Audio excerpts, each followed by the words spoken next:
Assalamualaikum. Malam ni kita berada di kedai yang sama. Nampak tak?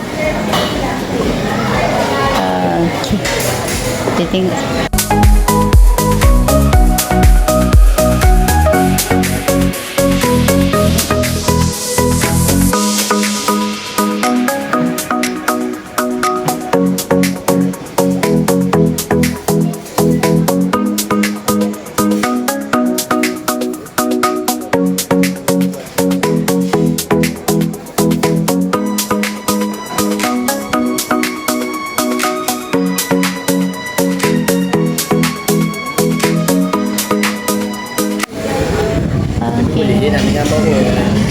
Menu malam ni lah, sebab kita ada banyak, dia punya tukang masak tak ada, jadi kita order ini sahajalah.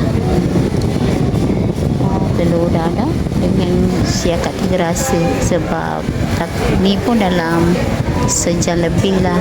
Sebab dia cakap tukang masak ni satu, kedai dia baru buka hari ni, jadi dia punya staff tak ada. Ketika buat apa tu? Jadi kita makan seadanya lah, dan macam tu je lah. Ni Siti nak dah, cuma nasi tak sampai lagi. Dia punya start ramai. Biasa saya tak tahu orang ambil lah, ramai, tapi ikan tak ada. Mungkin disebabkan cakap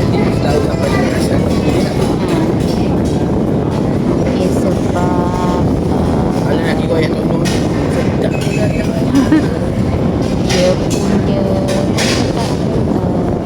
dapat penjualan terbuka ni, ikut maksudnya macam barang-barang masak macam ikan nasi pun ada tu. Jadi dia pun tak nak jual tu agak dia kita fikir je lah, walaupun cuti sekolah, jadi barang basah tu agak terhad sebab orang dalam cuti lagi kan, cuti raya, umur raya lagi.